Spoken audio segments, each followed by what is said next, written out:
కులాలకి బాగానే చేస్తుంది జగన్. ఇప్పుడు ఈ వెలుగుచిరి ప్రాజెక్టు నుంచి ఈ ప్రాజెక్టు తీసుకొని ఎంతోమంది వచ్చారు. ఇప్పుడు 70 సంవత్సరాల నుంచి వచ్చినా కానీ జగన్మోహన్ రెడ్డి గారు బొల్లాపల్లి మండలం, ఎల్దుర్తి మండలం, వినకొండ నియోజకవర్గం కూడా వస్తాయి ఈ ప్రాజెక్టు పూర్తి అయితే.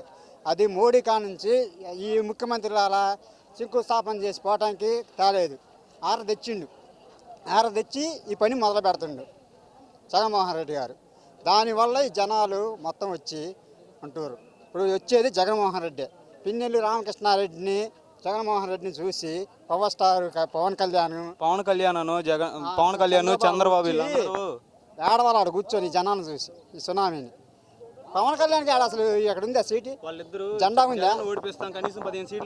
వాళ్ళు 100 మంది కలిసి వచ్చినా ఈయన ఇంటికి కూడా కదిలేరు. పల్నాడులోనే రామకృష్ణారెడ్డిది, పైన ఏమి జగన్మోహన్ రెడ్డి గారు. ఇంటికి కూడా కదిలేరు వాళ్ళందరూ వచ్చి. ఎంతమంది గుంపు వచ్చినా కానీ గెలిచేది వీళ్ళే. చంద్రబాబు అరెస్ట్ చేసింది కూడా జగనే కదా. జగన్ ఎందుకు చేపిస్తారా? ఆయన తప్పులు చేసిండు, విమర్శలు చేస్తున్నారు. వాళ్ళు చేసుకున్న సానుభూతి కోసం చేసుకుంటారు. సానుభూతి కూడా ఏముంది?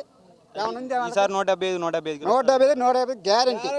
మార్చర్ల ఫుల్ మెజార్టీతో వస్తారు. బెమ్మారెడ్డి ఉరకాలు ఎడిపోతారు కూడా తెలియదు దాంట్లో. పవన్ కళ్యాణ్ రాని అంటున్నాడు కదా. పవన్ కళ్యాణ్ ఆడ నుంచి వస్తారు. అసలు పవన్ కళ్యాణ్ రోడ్డు మీద పడినాడుగా మొన్న రోడ్డు మీద పడినాడుగా. ఈ దెబ్బ అడ్రస్ కూడా ఉన్నాడు, ఎడిపోతారో కూడా తెలియదు. మేము కొత్త వాళ్ళ ఫ్యాన్స్ ఉంది ఏరియాలో పవన్ కళ్యాణ్కి. వాడిని రమ్మను, వాడంతా చూస్తారు.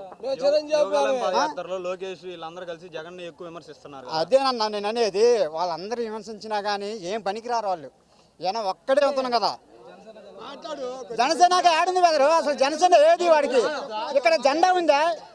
ఇక్కడ జెండా లేదు పల్నాడులో. వాడికి రావాలంటే వచ్చా ఈడకి రామకృష్ణారెడ్డిని చూస్తే.